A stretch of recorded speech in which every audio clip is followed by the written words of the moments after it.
किसी भी shop floor पे काम करते करते अलग अलग टूल्स के बारे में कुछ सालों में हम जान ही जाते हैं। ये ड्रिल होता है, ये टैप होती है, ये एंड मिल होती है, ये फेस मिल होती है, ये बॉल कटर होता है, एक्सेट्रा एक्सेट्रा। लेकिन कभी कभी एक 10 साल के एक्सपीरियंस वाले किसी बंदे से पूछ लो कि भाई साहब वेल्डन होल्डर मिल जाएगा? हाँ, वो क्या होता है जी? अच्छा चलो हाइड्रो ग्रिप दे दो। सर ऐसे नहीं पता चलता, देखने में कैसा लगता है ये बताओ, फिर मैं लेके आता हूँ टूल रूम से।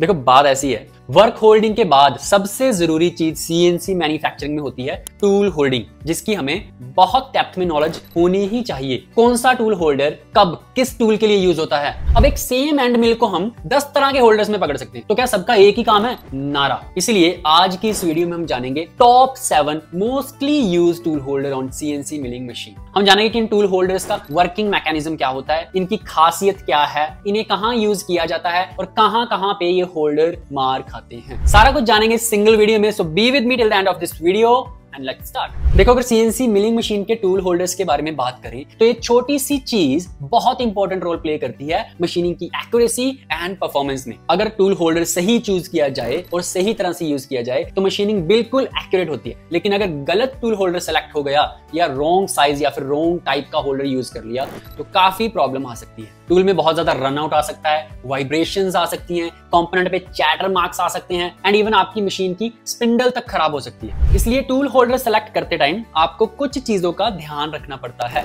जैसे टूल होल्डर का मटेरियल एंड क्वालिटी जो कटिंग फोर्सेस और हीट को झेल सके, होल्डर का मैकेनिज्म, देन टूल होल्डर की बैलेंसिंग जिस पे डिपेंड करता है कि हाई आरपीएम पे वो टूल होल्डर चल सकता है या नहीं चल सकता है। इसके अलावा टूल होल्डर सिलेक्शन में compatibility, tool rigidity, accuracy, operation fit, speed और एफिशिएंसी सबको बैलेंस करना पड़ता है। इतना आसान नहीं है टूल होल्डर की गेम, बहुत ही ध्यान से सिलेक्ट करना पड़ता है। सबसे पहले हमारी लिस्ट में नंबर 1 पे आता है कॉलेट चक। कॉलेट चक सबसे कॉमनली यूज होने वाले टूल होल्डर्स। इसमें एक सिलेंड्रिकल कॉलेट जिसे स्प्रिंग कॉलेट भी कहते हैं चक बॉडी के अंदर फिट हो जाता है।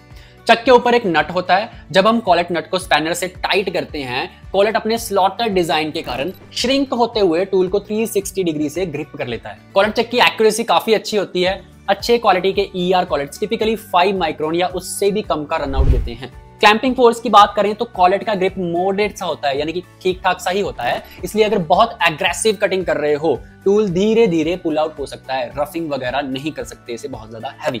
कॉलेट चक मिड रेंज आरपीएम जैसे कि 10,000 तक आराम से चल सकते हैं, इवन 15,000 तक भी कुछ कॉलेट चक आराम से चल जाते हैं। बट ऑफ कोर्स आपको स्पेशली बैलेंस्ड कॉलेट चक खरीदना पड़ेगा। आप इन्हें drilling, rhyming end milling etcetera के लिए आराम से यूज कर सकते हो। फायदों की बात करें तो कॉलेट चक का मैकेनिज्म ज्यादा कॉम्प्लेक्स नहीं होता, इसलिए बाकी होल्डर्स के मुकाबले ये काफी सस्ता होता है। बट ऑफ कोर्स इनकी क्लैंपिंग स्ट्रेंथ लिमिटेड होती है। हाई टॉर्क कट्स में इनसे काम चलाना थोड़ा सा मुश्किल हो जाता है। नंबर 2 पे आते हैं श्रिंक फिट होल्डर्स। कमाल के होल्डर्स हैं ये काफी हाई प्रिसीशन होल्डर्स होते हैं जो थर्मल एक्सपेंशन के प्रिंसिपल पे काम करते हैं। मतलब इनका डिजाइन थोड़ा सा यूनिक होता है। होल्डर का बोर जिसमें टूल घुसता है एक्चुअल शैंक से हल्का सा छोटे डायमीटर का बनाया जाता है। मतलब नॉर्मल टेम्परेचर पे टूल शैंक उस बोर में घुसेगी नहीं।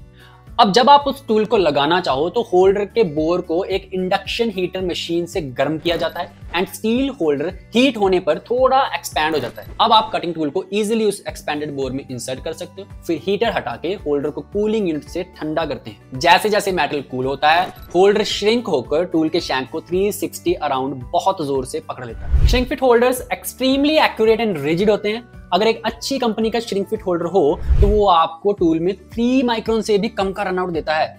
बहुत एक्यूरेट है। क्लैंपिंग फोर्स की बात करें तो एक श्रिंक फिट टूल को 10,000 पाउंड की फोर्स से पकड़ सकता है। इतना ज्यादा कि नॉर्मल कंडीशंस में टूल स्लिप होने का सवाल ही पैदा नहीं होता। Shrink fit holders high speed machining के लिए बनाए गए हैं। कंपनीज हर श्रिंक फिट होल्डर की डायनामिक बैलेंसिंग करके देती है। यही रीजन है कि ये shrink fit holders 25, 30, even 40,000 RPM पे भी बिना वाइब्रेट करे कटिंग कर सकते हैं। ये होल्डर्स ज्यादातर क्रिटिकल मशीनिंग जैसे एरोस्पेस कंपोनेंट्स मशीनिंग जहां टाइट टॉलरेंसेस चाहिए होती है, मोल्ड एंड डाई इंडस्ट्री जहां वेरी फाइन सरफेस फिनिश चाहिए, high speed high precision milling जहां पे स्पिंडल 20,000 से 40,000 आरपीएम पे काम कर रही है, वहां पे यूज होते हैं। बस इनका छोटा सा नुकसान यही है कि इनको रेडी करने के लिए आपको एक हीट सोर्स चाहिए होता है, इसलिए टूल चेंज टाइम काफी बढ़ जाता है। सेकेंडली ये होल्डर्स ज्यादा बड़े डायमीटर्स के टूल्स के लिए फिजिबल नहीं होते एंड ऑफ कोर्स ये काफी ज्यादा महंगे होते हैं।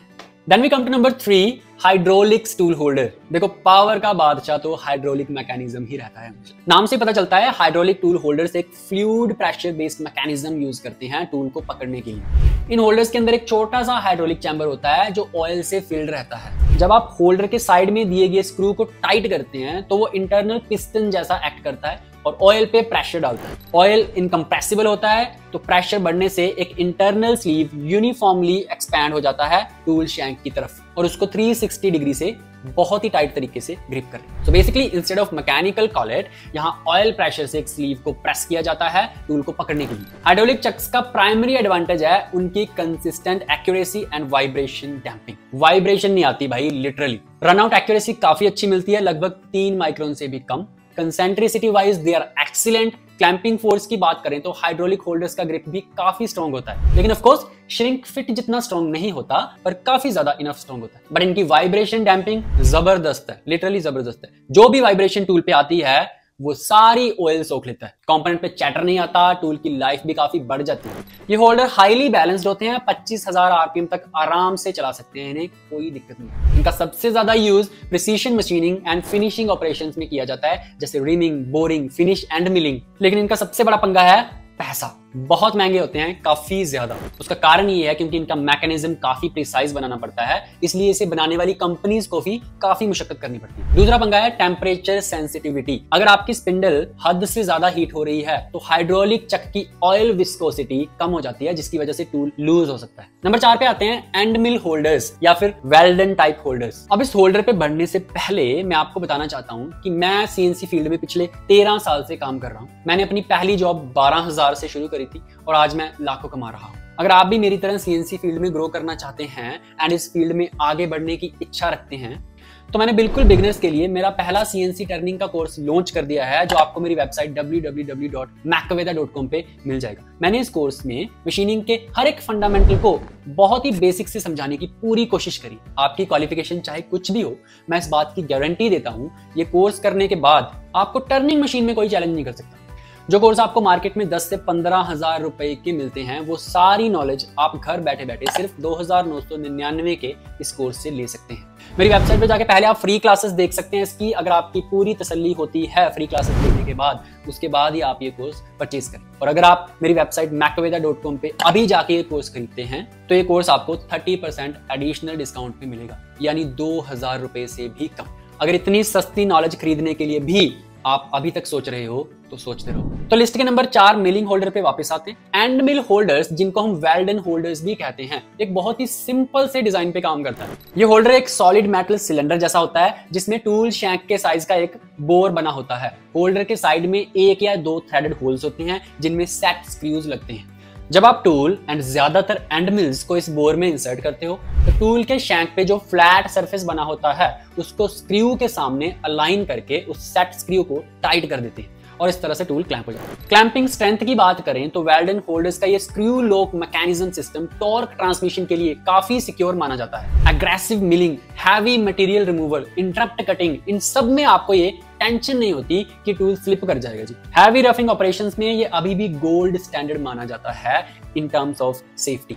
हाउएवर इस डिजाइन का एक बड़ा ड्रॉबैक है, वो है एक्यूरेसी, स्पेशली रनआउट। बहुत अच्छे क्वालिटी के वेल्डन होल्डर्स भी आपको सिर्फ 10 माइक्रोन तक की एक्यूरेसी ही दे सकते, ज्यादा से ज्यादा। सो ये होल्डर्स प्रिसीशन के लिए नहीं बने हुए, they are for power and rigidity. ये ज्यादातर हैवी मिलिंग, स्लॉटिंग, रफिंग, जहां कटिंग फोर्स बहुत ज्यादा होती है वहां पे यूज होते हैं। काफी सस्ते भी होते हैं, इसलिए कन्वेंशनल मशीन्स पे भी काफी ज्यादा यूज होते हैं। नंबर 5 पे आते हैं मिलिंग चक या फिर हाई टॉर्क मैकेनिकल चक्स। ये एक स्पेशल मैकेनिकल टूल होल्डर्स हैं जो हाई क्लैंपिंग फोर्स के लिए डिजाइन किए गए हैं। ये थोड़े से कॉलेट चक जैसे ही दिखते हैं, लेकिन अंदर का मैकेनिज्म बिल्कुल अलग होता है। इनके अंदर multiple rose of needle bearings लगे होते हैं। जब आप मिलिंग चक का आउटर नट टाइट करते हो, ये नीडल बैरिंग्स एक इंक्लाइंड एंगल पर रोल करते हैं। So instead of A collet sliding and compressing, यहाँ बैरिंग्स एक इंटरनल स्लीव को यूनिफॉर्मली प्रेस करके टूल को टाइट करते हैं। क्लैंपिंग फोर्स धाकड़ होती है इनकी, जिसका कोई मुकाबला नहीं है। बिग डाइशोवा के एक इंजीनियर ने बताया था साइड लोब को छोड़ के कोई भी चक मिलिंग चक्स की क्लैंपिंग फोर्स का मुकाबला कर ही नहीं सकता। एक्यूरेसी की बात करें तो ये चक बेसिकली 8 से 10 माइक्रोन की एक्यूरेसी दे देते हैं, क्योंकि ये स्पेशली रफिंग के लिए बनाए जाते हैं, ना कि फिनिशिंग ऑपरेशंस के लिए, इसलिए ज्यादा एक्यूरेसी की जरूरत भी नहीं। ठीक ठाक बैलेंस्ड होते हैं, 8 से 10,000 आरपीएम तक चलाए जा सकते हैं। एंड जहां पे बड़े बड़े कटर क्लैंप करने हो, जैसे large indexable insert end mills, indexable cutter और फेस मिल, या फिर बड़े बड़े यू ड्रिल, वहां पे ये सबसे ज्यादा यूज होता है। लेकिन इनका पंगा ये है कि ये काफी बल्की होते हैं, साइज में बड़े बड़े होते हैं, काफी हैवी। तो अगर आपको किसी ऐसी जगह पे मशीनिंग करनी है जहां बड़ा डायमीटर नहीं घुस सकता, वहां पे इसे यूज करना थोड़ा सा मुश्किल। एंड सेकेंडली ये एक्सपेंसिव भी बहुत ज्यादा होते हैं, एंड उसके साथ साथ इनकी मेंटेनेंस भी थोड़ी ज्यादा होती है। नंबर 6 पे आते हैं tap holders, the Kings of rigidity. Tap holders basically उन होल्डर्स को कहते हैं जो टैपिंग ऑपरेशन के लिए यूज होते हैं। टैपिंग ऑपरेशंस में हमेशा ये चैलेंज रहता है कि टैप होल में घुसते टाइम आरपीएम एंड फीड बिल्कुल सिंक हो थ्रेड पिच के हिसाब से। मतलब स्पिंडल एक रेवोल्यूशन घूमे तो टैप को एक पिच अंदर जाना ही पड़ेगा। अगर फीड थोड़ा भी ऑफ हुआ तो आपका टैप टूट सकता है या फिर थ्रेड की क्वालिटी खराब हो सकती है। मॉडर्न सीएनसी मशीन में जनरली रिजिड टैपिंग फीचर होता है, जिसमें मशीन का कंट्रोलर स्पिंडल रोटेशन और जेड एक्सिस की फीड को प्रिसाइजली सिंक्रोनाइज कर देता है। रिजिड टैपिंग के केस में आपको थ्योरेटिकली कोई स्पेशल होल्डर नहीं चाहिए, बस टैप को अच्छे से पकड़ने वाला होल्डर चाहिए। टैप होल्डर का एक सिंपलेस्ट फॉर्म है ईआर कॉलेट विद टैप कॉलेट्स, यानी आप एक स्टैंडर्ड कॉलेट चक में स्पेशल ईआर टैप कॉलेट डालते हो। ये टैप कॉलेट नॉर्मल कॉलेट जैसे ही हैं, बट इसके बॉटम में एक स्क्वायर पॉकेट बना होता है। एंड टैप्स की शैंक के पीछे भी हमेशा एक स्क्वायर ड्राइव होता ही है, उस स्क्वायर के अंदर लॉक हो जाता है। एंड टैप की शैंक के पीछे भी हमेशा एक स्क्वायर ड्राइव होती है जो स्क्वायर होल के अंदर लॉक हो जाता है, जिससे टैप बिल्कुल भी नहीं घूमता या बिल्कुल भी स्लिप नहीं होता। इस तरह से आप एक नॉर्मल कॉलेट चक को ही टैप होल्डर बना सकते। दूसरा पॉपुलर सिस्टम होता है क्विक चेंज टैप होल्डर्स। इसमें एक मास्टर टैप चक होता है जो स्पिंडल पे लगता है, और अलग अलग साइज के टैप्स के लिए छोटे छोटे टैप अडेप्टर्स आते हैं जिसमें टैप फिट हो जाता है। इन अडेप्टर्स में भी एक स्क्वायर लॉकिंग एंड कभी कभी एक क्लच मैकेनिज्म होता है जो टैप को पकड़ के रखता है। अब जिस मशीन में रिजिड टैप फंक्शन नहीं होता वहां यूज होते हैं फ्लोटिंग टैप होल्डर, जिन्हें टेंशन कंप्रेशन टैप होल्डर्स भी बोलते हैं। इन होल्डर्स में डिजाइन ऐसा है कि टैप चक थोड़ा सा एक्सियल मूवमेंट कर सकता है स्प्रिंग के अगेंस्ट। मतलब इसमें अगर spindle and feed exactly sync नहीं भी हो रहा तो भी टैप जो है वो थ्रेड खराब नहीं करता, होल्डर अपने आप एक्सपैंड होके उसको मैनेज कर लेता है। इसमें होल्डर का फ्रंट पोर्शन कंप्रेस या फिर एक्सपैंड हो जाता है फीड के कम या ज्यादा होने से। अब टैप होल्डर्स की परफॉर्मेंस मेजर करने का तरीका थोड़ा सा अलग होता है कंपेयर टू मिलिंग होल्डर्स। यहाँ हमें आरपीएम नहीं चाहिए, यहाँ पे हमें ज्यादा एक्यूरेसी नहीं चाहिए। यहाँ क्रिटिकल चीज है alignment and preventing tap breakage. अच्छा टैप होल्डर अलाइनमेंट मेंटेन रखता है, और अगर फ्लोटिंग है तो एक्सियल प्ले कंट्रोल रखता है। रिजिड टैप कॉलेट सिस्टम में रन आउट 5 से 10 माइक्रोन का हो सकता है,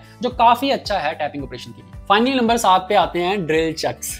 तो ड्रिल चक्स वो 3 जो चक्स होते हैं जो अपने नॉर्मल हैंड ड्रिल्स या फिर ड्रिल प्रेसेस पे देखे होंगे। ये टूल होल्डिंग का सबसे पुराना एंड जनरल तरीका है। ड्रिल चक्स में 3 हार्डन स्टील जोज होते हैं जो एक कोनिकल मैकेनिज्म के थ्रू एक साथ एक सेंटर की तरफ मूव करते हैं जब हम चक को टाइट करते हैं। ये जॉज किसी भी सिलेंड्रिकल शैंक को ग्रिप कर सकते हैं अपने 3 पॉइंट कॉन्टैक्ट से, यानी आप अलग अलग डायमीटर्स के ड्रिल्स को इसमें पकड़ सकते हो बिना अलग कॉलेट या फिर अडेप्टर यूज किए। ड्रिल चक्स की accuracy and grip strength collet chucks जितनी अच्छी नहीं होती, ये सबको पता है। रनआउट की बात करें तो 70 से 80 माइक्रोन का रनआउट इसमें आ सकता है। ग्रिप स्ट्रेंथ भी बहुत ज्यादा इसकी नहीं होती एंड रिजिड भी ज्यादा नहीं होता। सोच रहे होंगे सर ये डाला ही क्यों फिर जब इसमें कुछ होता ही नहीं। इसका एडवांटेज ये है कि ये हाईली वर्सेटाइल होता है। मतलब एक ड्रिल चक अपनी रेंज के अंदर किसी भी साइज का राउंड टूल होल्ड कर सकता है। फॉर एग्जांपल आधा mm से 13 mm तक के रेंज वाला ड्रिल चक 13 mm तक कोई भी डाया होल्ड कर सकता है। कोई कॉलेट फॉलेट की चिंता नहीं है, कोई अलग कॉलेट आपको चेंज नहीं करना, कोई अलग होल्डर नहीं लेना, सेम ही होल्डर। टूल चेंज बहुत क्विक होता है, कुछ गर्म करना नहीं, कोई ऑयल नहीं डालना। आजकल तो कीलेस ड्रिल चक भी आते हैं जिसमें टूल चेंज करने में हार्डली 5 से 10 सेकंड लगते हैं। सस्ता इतना होता है जिसकी कोई हद नहीं। यूनिवर्सल सिस्टम है, टर्निंग पे यूज कर लो, मिलिंग पे यूज कर लो, चाहे कन्वेंशनल पे यूज कर लो, कोई दिक्कत नहीं। तो इसलिए इसे भी कम मत समझना। बस एक्यूरेसी, ग्रिप एंड बैलेंसिंग, इन सब में थोड़ी मार खा जाता है, लेकिन उन चीजों के लिए ऑफ कोर्स ये बना ही नहीं है। तो जो इसका काम है विच इज ड्रिलिंग, उसके लिए बेस्ट। तो ये थे बहुत सारे होल्डर में से कुछ मोस्टली यूज टूल होल्डर्स जिनको यूज करने का मौका चाहे आपको मिले या ना मिले, इनके बारे में पता होना बहुत जरूरी है। कम से कम अगर किसी ने कोई नाम बोला तो आप इमेज तो बना पाओ कि हाँ उस होल्डर की बात कर रहा है। आई होप कि इस वीडियो से आपको कुछ सीखने को मिला। मेरी वेबसाइट पे जाके मेरा CNC टर्निंग का कोर्स जरूर चेकआउट करें। मैं मिलता हूं आपसे किसी और वीडियो में किसी और मैकी टैकी टॉपिक के साथ। तब तक के लिए take care and happy holding.